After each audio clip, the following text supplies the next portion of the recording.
officially 7 o'clock. And it appears that we have a quorum present of the Bylaw Study Committee.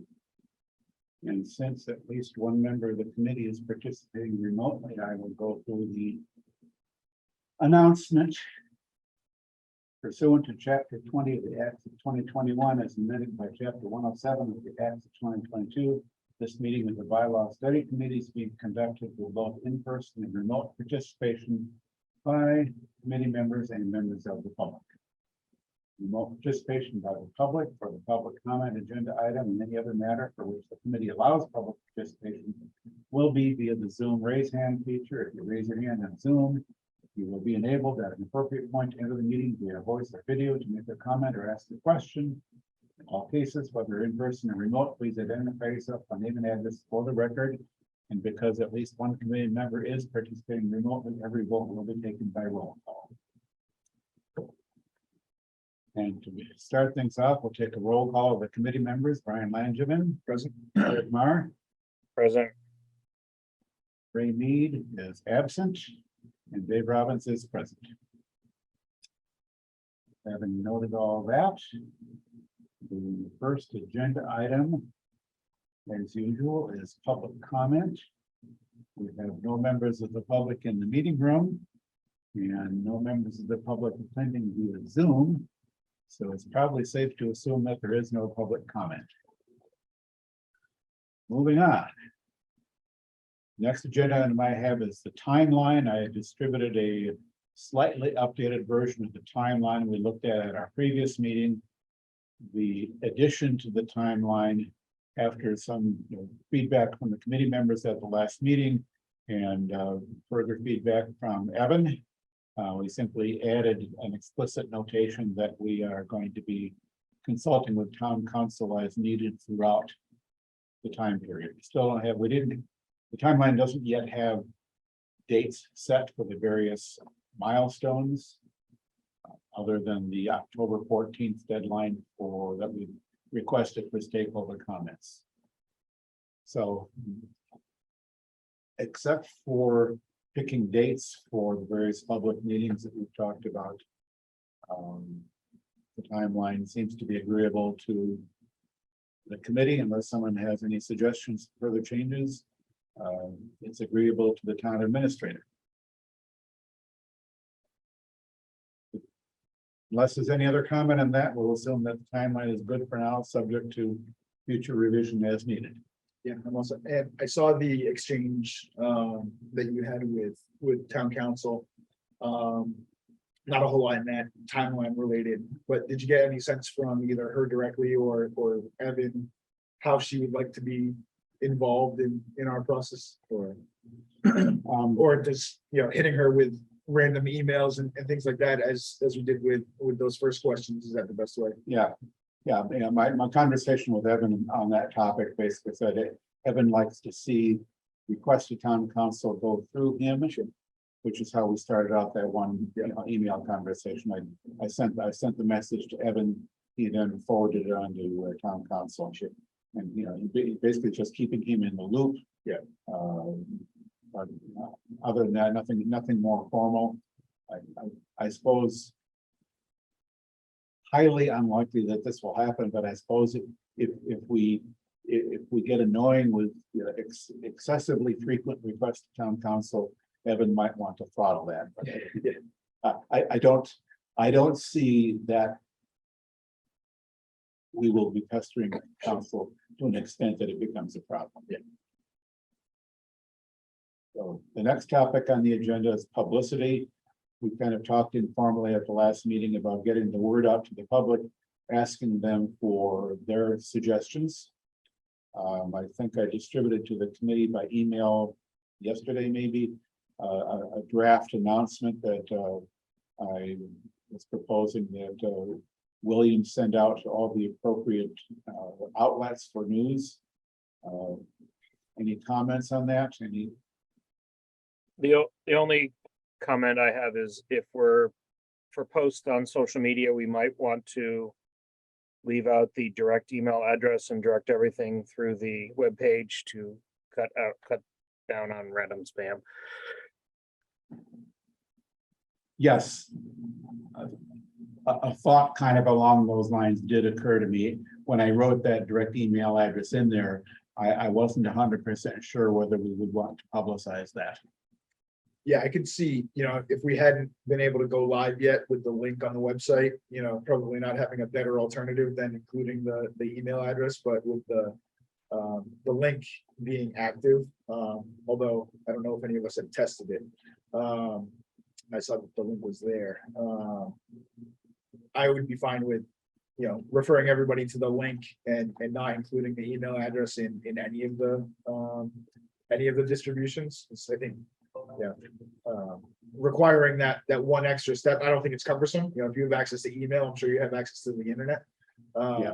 And, it would avoid anybody from, spoofing that email address on signups for God knows what. Yes, I am in agreement with that, so.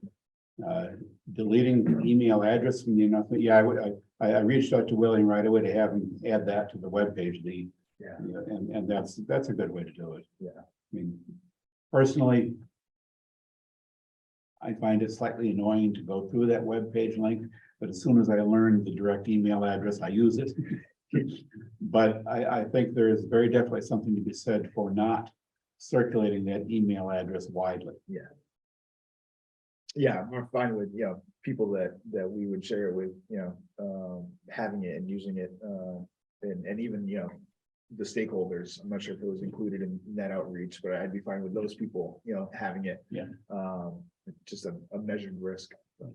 If I'm not mistaken, we did include that email address in the email out to the stakeholders.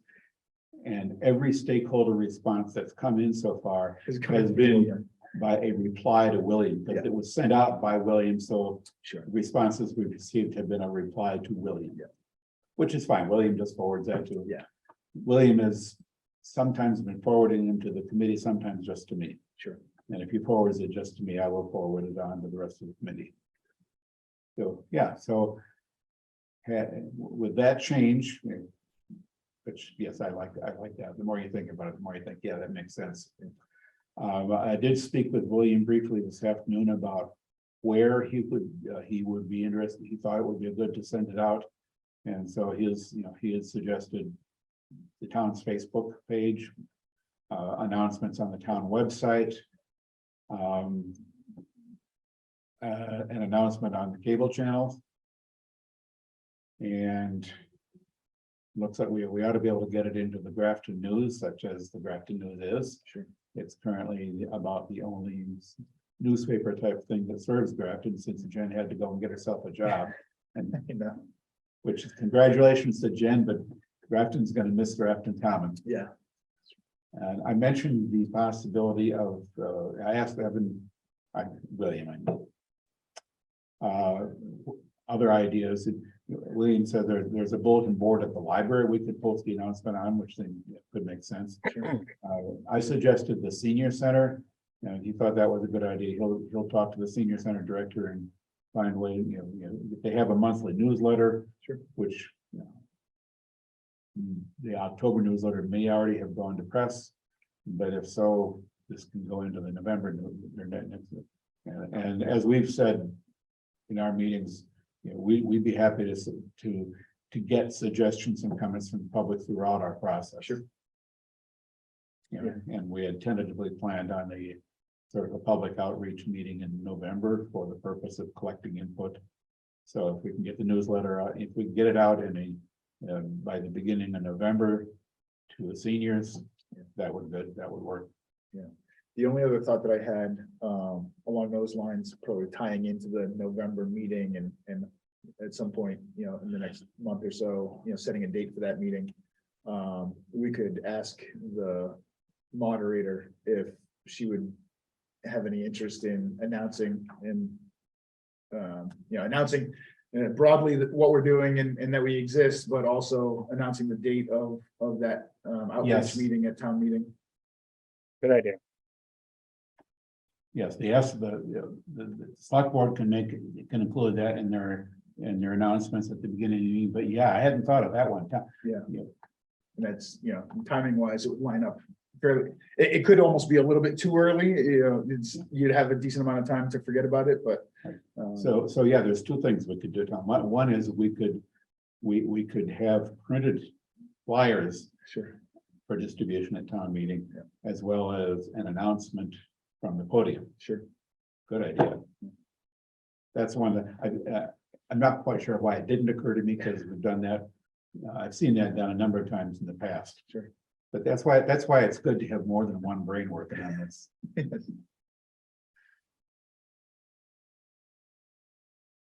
The only other thought I had on the announcement was, on the last bullet point, we talk about, regular mail to the TA's office, and we stop at 30 Providence Road as far as the address goes. I think if we're gonna include part of the address, we might as well just include all of it, especially with us having 3 zip codes and. Yes, The whole 9 yards. that was written on the assumption that just everybody knows. Yeah, exactly. But I have to remind myself about that sometimes. Sure. It's not necessarily true that everybody knows what I think everybody knows. Exactly. Great. So I will reach out, I'll edit the announcement, I'll reach out to William tomorrow and follow up with this, and he wasn't sure when I sent it to him a few days ago. Yeah, he wasn't sure when we wanted this sent When to out. go so live with it. He didn't send anything out. But yeah, so when I chatted with him this afternoon, I realized that, yes, we really want to get this, get the word out as soon as possible and give folks plenty of time to respond, to become aware and to respond. Ask him to not post it on a Wednesday. I don't want anybody to confuse it with his Wednesday jokes. This is not drill. Yes, let's not put this out on Wednesday morning. Yeah.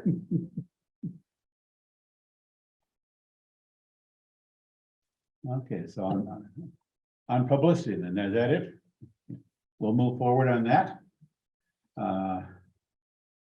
Next item is the charter / bylaw relationship. We spent a fair amount of time talking about that as a committee last time, and I followed up on that with a request for comments from town council, which you all had a chance to read. Sort of the, if I were to draw a couple of conclusions that I drew from that conversation with council was, number one, yeah, there's not a lot of specific guidance about what should and should not be in a charter. But I think she gave us some pretty reasonable advice as to the kind of topic areas that a charter ought to cover, and as much as possible, leave everything else to bylaws. So that sort of answers that general question. I mean, it would have been nice if there had been, like a document that the state put out, 10 pages on, here's how you should write your charter. Yeah. I thought I had seen something like that once upon a time, but the closest thing I came to seeing something along the lines of some, guidance on writing bylaws. Yeah, and I mean, it was almost a little odd how she kept at least alluding to the cumbersome nature of the process to change the charter, which obviously, we all agree. I think she was even kind of overstating how, painstaking that process might be, above and beyond even just kind of the difficulties we had cited, to almost to the point where, she was trying to kind of keep us away from, Yeah, dealing with anything there. and probably with good reason. I mean, if we don't really need to muck with the charter right now, it is a more cumbersome process. And there's, as we probably know, there are two distinctly different ways to go about amending the charter. One is the town meeting vote followed by a vote at the ballot box. The other is a town meeting vote to send in a home rule petition to the legislature and ask the legislature to modify our charter, which conceivably could be more efficient in the sense that it could be completed more quickly. Could be. But the last time we tried that, it would have been faster to go the more standard route to do it all locally. When the charter review committee meets and has their recommendations, which path does that go? Because I can only imagine, And I don't know if they're able to kind of vote on all changes as an omnibus, or if they go one by one.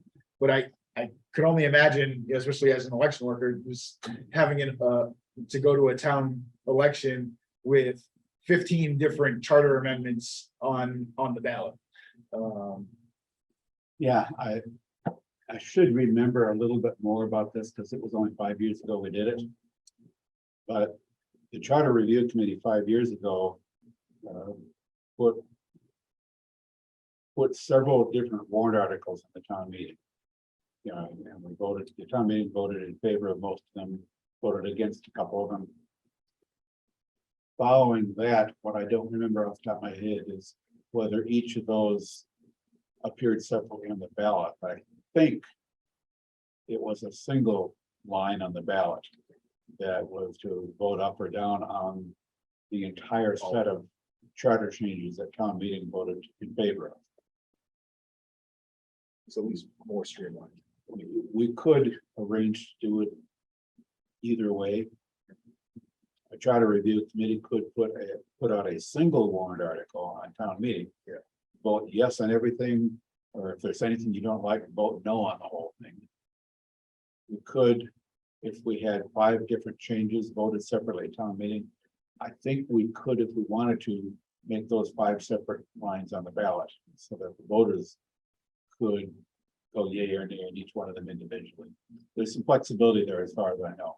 And you almost get it, obviously, the turnout for town meeting, especially a fall town meeting, and the turnout for the town election, they're likely to be 2 different animals. But you can get a sense if, the proposed changes pass overwhelmingly at town meeting, then you might get a little bit more comfortable about combining everything, Right. Certainly anything that passes. If there's any that, have any significant opposition whatsoever, it might be better to not soil the whole bunch by including everything together. Chances are the controversial things, if they're separated at town meeting, the controversy will be resolved at town meeting. Yeah. So what survives town meeting is likely to be non-controversial. Passable. So, and the question about charter changes that we might want to propose kind of comes down to, in the end, do we want to propose any charter changes? And I think it's sort of Ginny's sense was it would be easier if we were able to avoid recommending any charter changes. Yeah. Evan, however, when Evan and I talked about charter changes, Evan said, if we do come up with some charter changes, we'll put it all, let's put it all together in our report. Right. We can recommend a series of bylaw changes. We can recommend a charter change, 1 or more charter changes, if we conclude that it's really necessary. Right. And I think, to me, I've always kind of considered these points of consideration in 2 large buckets. One, if we have any instances where we've got either an existing bylaw or a proposed change that we're making to a bylaw that would be in conflict with the charter, I see that as a much bigger issue than one where the 2 might be ambiguous or different, like, the appointments would probably be a good example. I don't really think that, I don't think anybody's going to sue us over, there being different lists of appointments in one document versus the other. So, that could be a place where we get the bylaw looking the way we want the bylaw to look now. Maybe recommend, hey, either A, this isn't really needed in the charter, or B, make sure they align. But that's not a change that we would necessarily need to push through immediately. Yeah, I got the sense from Ginny, from what she said,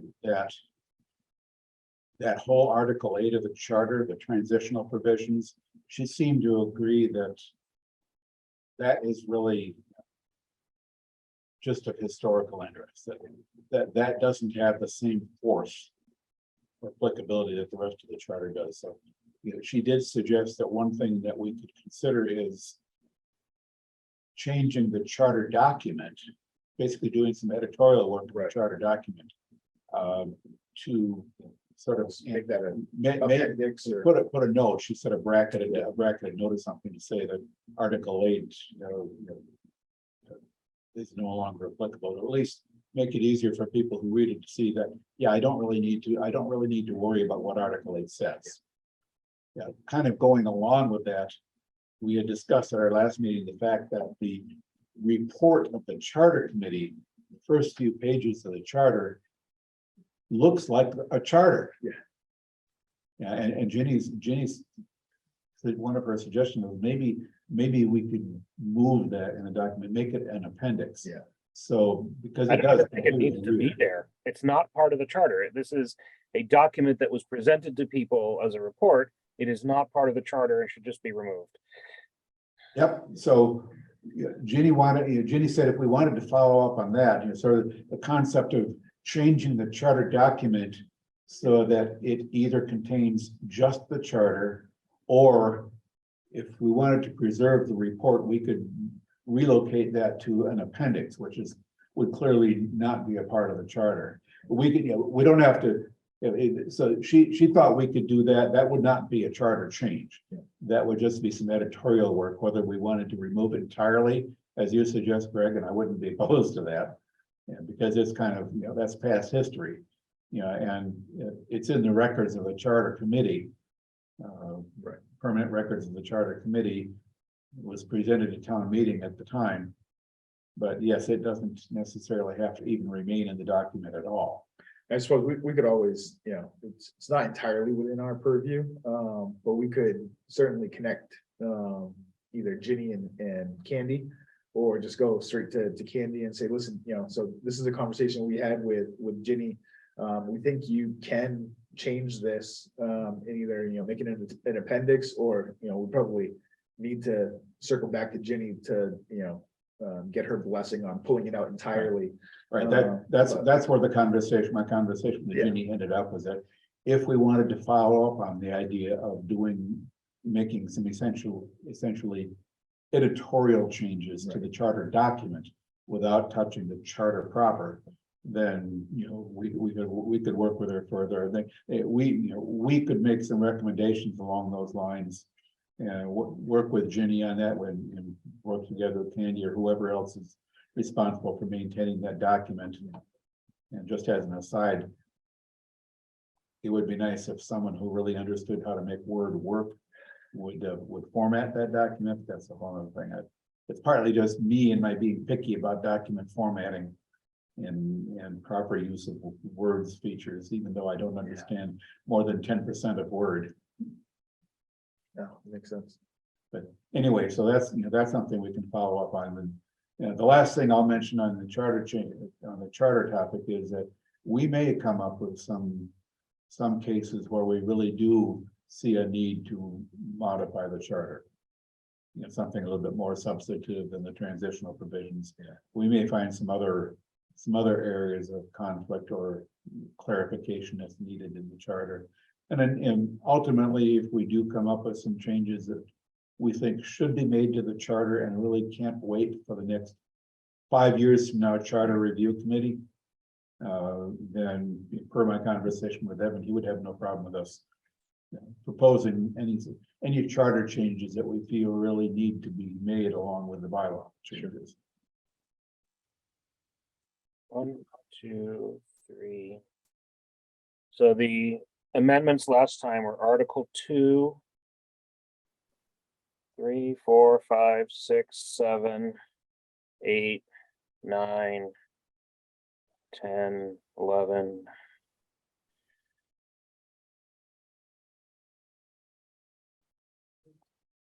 So there's at least 10 articles, 11 articles. Yeah, there were 11 articles at the October 2017 town meeting. Yeah. And that'll be the next time that it's up for review by the charter committee, because it's every 10 years and a year ending in 6 that they start. So we're 5 years out from amending the charter Yep. to the normal process, Yeah, which regularly scheduled process. which suggests something to me, is that if we come up with some suggested changes, suggested charter changes that we think can safely be deferred until the next charter review, we should at least have a record of that can be preserved and passed on to the Charter Review Committee. Whether any of us will be serving on that Charter Review Committee or around at the time to advise it. Yeah, so in the end, we at least need to track what the work that we think should be done on the charter. So, okay, anything else on the charter for now? With that, what else is on the agenda? The action item list. And so I combined the list, David, that you had sent out before our last meeting, some items that Skip had sent, and then Greg, after our last meeting, sent a healthy list of some others. I can, Greg, for your benefit, would it be more helpful for you if I shared, or I could email you the Excel file, if it'd be easier for you to just pull up a local copy? Probably easier to share. 'Cause I guess, I don't have it on the machine that I'm using for Zoom. and I can certainly, and that's why I zoomed in. I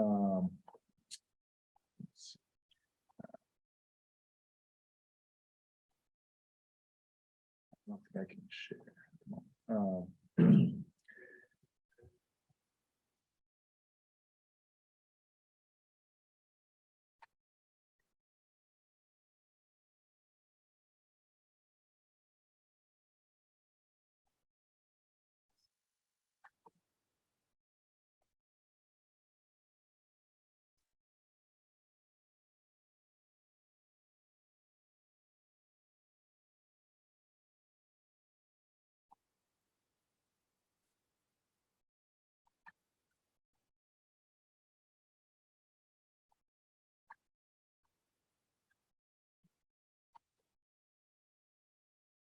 So, yeah, I'll share this for, and apologies if it's showing up as tiny, but I don't know if we want to kind of go into detail on anything tonight with only the three of us. But at least, format wise, this is generally kind of, what I was thinking. Obviously, everything's, filterable. Has the source of where the feedback was coming from, and for the most part, it's, everything's coming from committee members, with the exception of the comments that we got from Dan, which I have as public, since it wasn't, since we asked for feedback from the finance committee as the stakeholder, and it seemed like he was responding more as an individual. And then I've also included, and so I'll circulate the electronic copy after the meeting. Since the edits were so substantial from our animal control officer, I just attached those in as their own document. And whenever we get to Article 16, we can run through those in detail. And it sounded like she would be open to being participating in that process when we get to that point as well. Off to the side, I've got columns for any updates. So as we start working through the list, any feedback or points that we want to keep track of as we go through, whether individual items are open or closed, and what any final disposition might be. Are we proposing a change? Is it a non-substantive edit, or something we can kind of mark up and tweak on our own? And to that end, Greg, I know the second half or so of the file you sent me was those types of edits. I haven't reflected those in this list yet. I know you mentioned, touching base with Candy and seeing if she might be able to process some of those directly or anything like that. So I didn't want to get ahead of populating all of those in here. So I think these are kind of our more substantive type issues. But this is kind of generally the thought I had for this tracking file going forward. And as we get additional feedback either from other committee members, I haven't had a chance to populate this with a lot of my things yet. Although I had a lot of overlap, Greg, especially with you and Dave. And, you know, anything we get from the stakeholders, this can kind of become our tracking document. Yeah, so, at least at first glance here, I like the format of this. I think it's, you know, it looks pretty comprehensive in terms of a way to track everything that, yeah, and right now, as we know, we're more in the mode of gathering information, you know, collecting all of these thoughts and suggestions of the things that we need to look at. And, yeah, and this as a way to track that and, you know, follow up with further notes and ultimately a disposition. Yeah, I think I can't think of any way I would suggest changing this at the moment. I mean, yeah, as we get deeper into our work, we might find that yes, we want to sort of ultimately somehow track things a little differently. But for now, as we're in the mode of gathering suggestions, Right. This looks like a good way to collect things together and track them. The other thought I had for, and I know we talked in prior meetings about not wanting to get lost in the weeds of some of the more minor changes, but obviously we're all noticing them as we go through the document. One thought that I had was, you know, anything that we don't think, is purely administrative or cleanup or, you know, those types of non-substantive changes. It might be easiest and I'd be happy to be the one that pulls it together. Create one tracked changes word version of the bylaws with all of those changes marked on them. So this, I guess, assuming that Candy doesn't like the idea of kind of sending her things to fix on her own, we could do it in a track changes version of the document ourselves. And then a piece of the process that I would assume would need to take place, we'd fire that off to town council to confirm that they agree that all of our changes are non-substantive, formatting, those sorts of things, adding words that are missing but not changing, you know, the meaning of any of the bylaws and those sorts of things. And then if we get her blessing on those or anything that she doesn't bless, we can pull from that list. Then we can kind of, you know,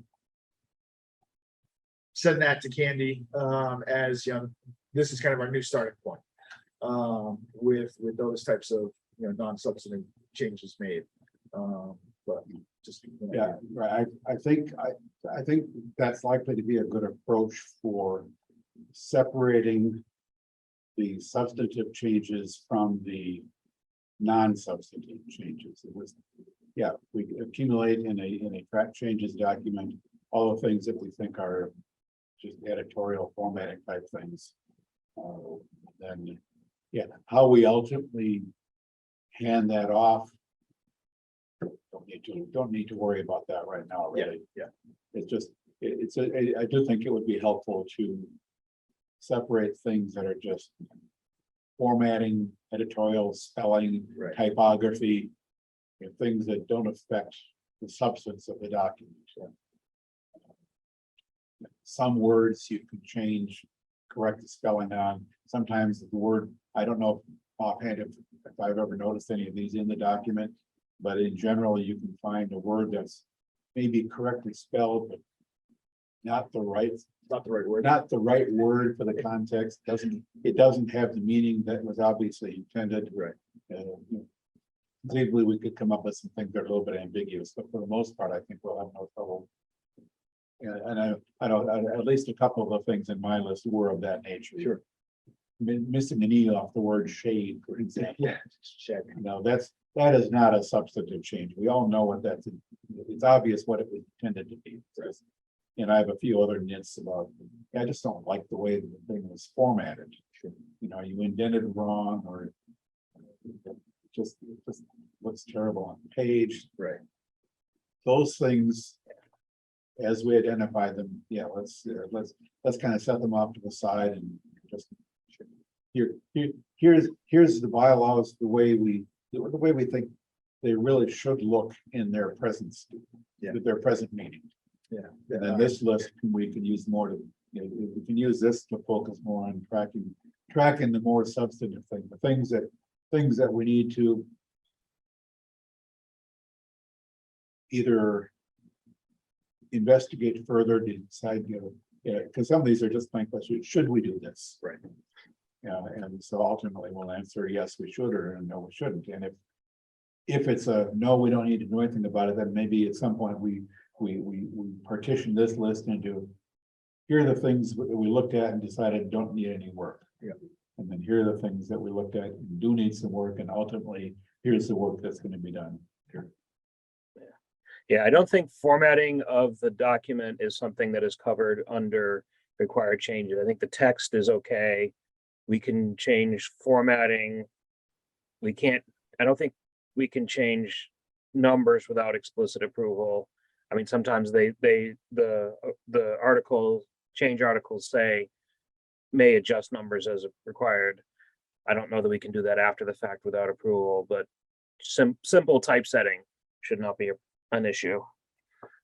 Yeah, a concern I have with changing numbers, changing article numbers or section numbers, is that I'm reluctant to change those things because you might have an external reference. If someone has a reference to Article 43 of the bylaw, and we decide that Article 43 doesn't need to exist at all, then somebody else referring to some other document referring to Article 43 would be referring to something that doesn't exist. Or more problematic, if Article 43 is referenced by some other document of whatever kind, and Article 37 was deemed to be no longer needed. We just deleted Article 37 and renumbered everything.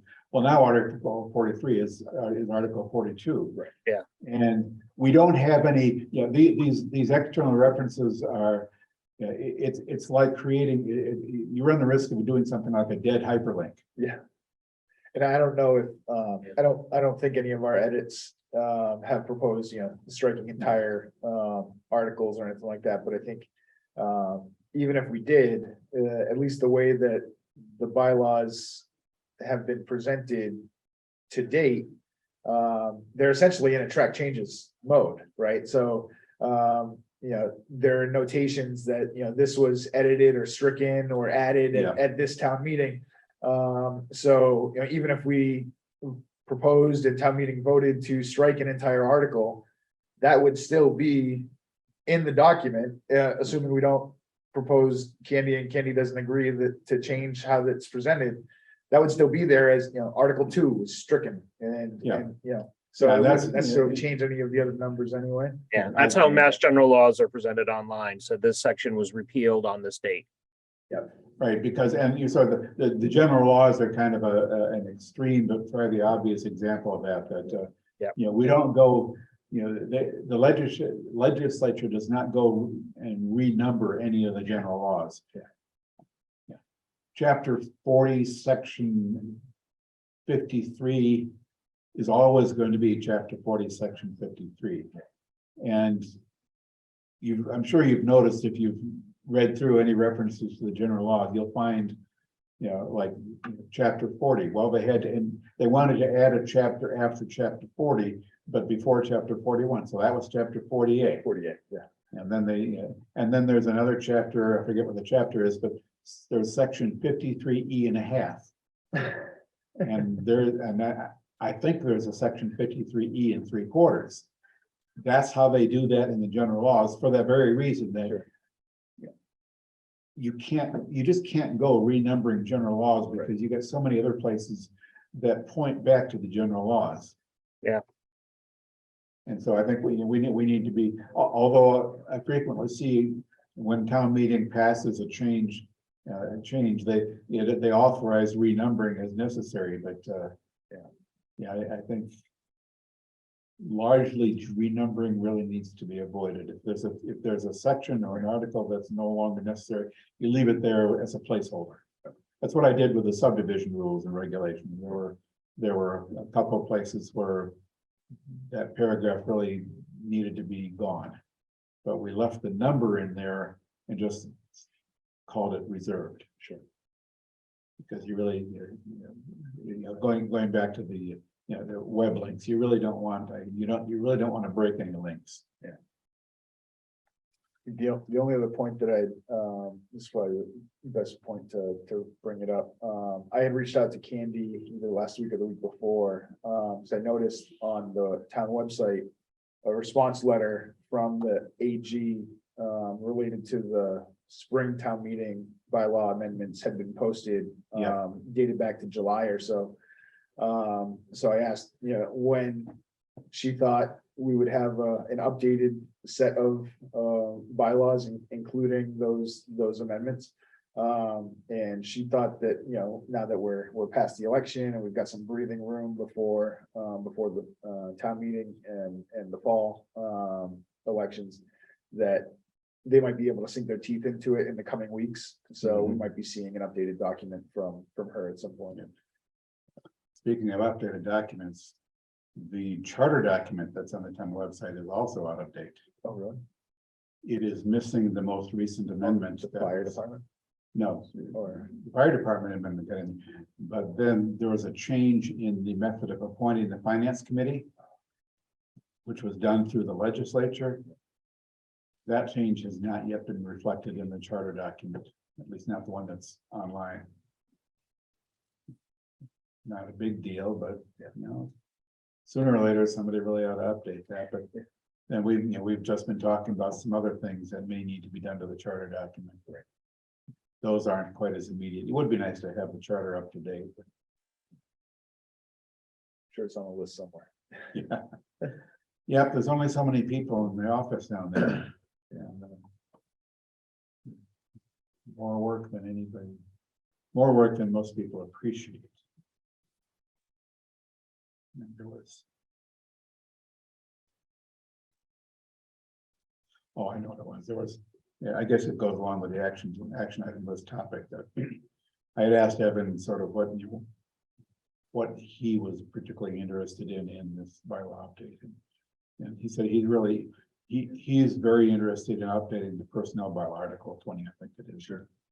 And as I think I had suggested in my comment, I said, does this need to be reviewed by Labor Council? Yeah. And yes, Evan wants to kind of go there. He sees a lot of things in there that are out of date or inaccurate. And he did say he plans to have work with Labor Council to go through that whole thing and bring it up to date. It's good. And I suppose, yeah, there's no reason, and I know you already have that point, so that one's kind of already in here. But there's no reason we can't use this same action item list as, kind of a to-do list for some of those things too. The other one that came to mind, I know Evan's been updating about it in the last couple select board meetings.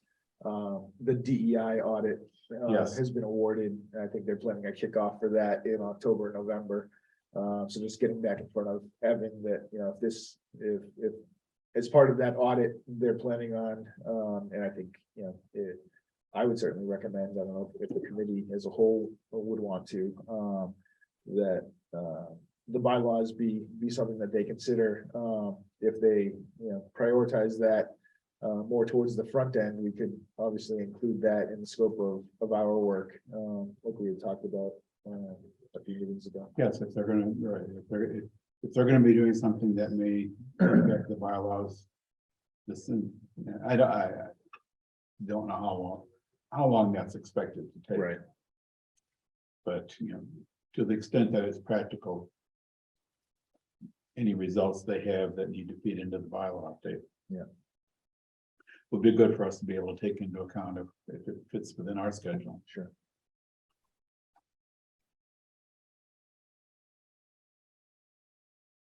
Okay, anything else on, I think, to me, the format of this action item list looks good. Sure. For us to work with it, continue adding information to it.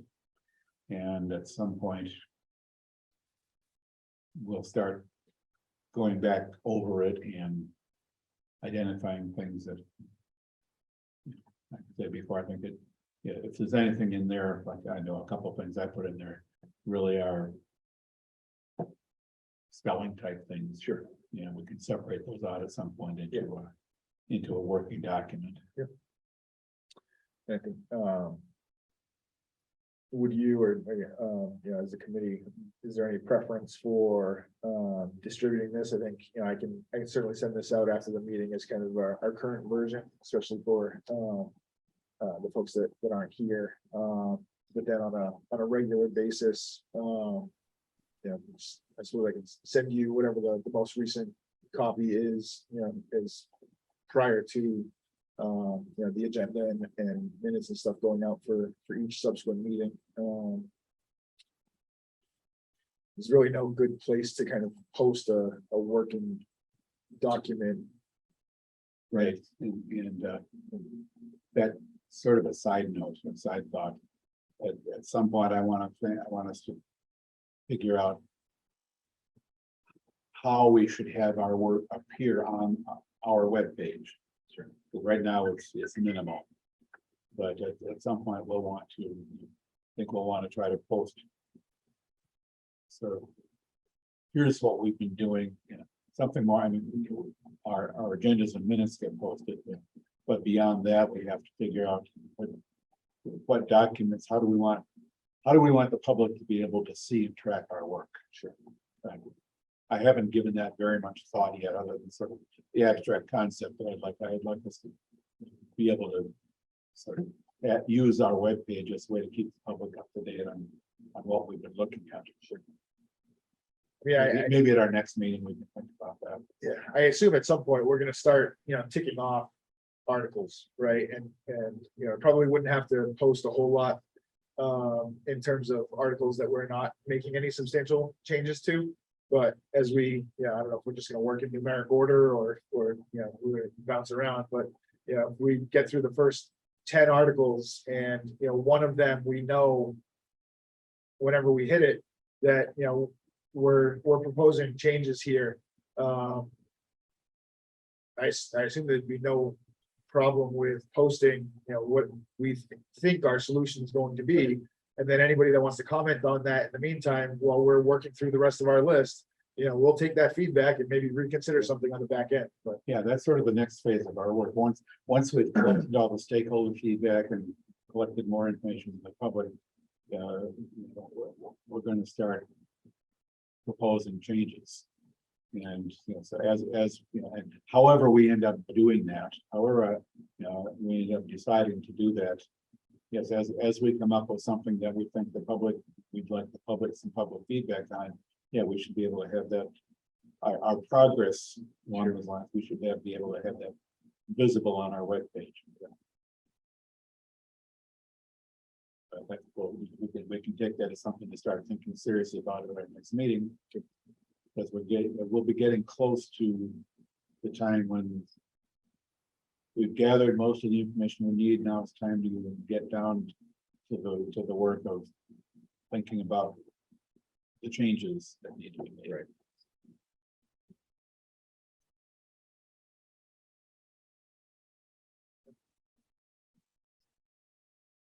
So with that, I think our last agenda item is approval of the previous meeting minutes. I move we approve the meeting minutes as presented. second, Moved and seconded that the minutes of the September 8th meeting be approved as drafted. Is there any discussion on the motion? Hearing none. Take this by a roll call vote. Brian? Aye. Greg? Aye. And Dave votes aye. And that's all of us who are present at the meeting, so the motion is carried unanimously.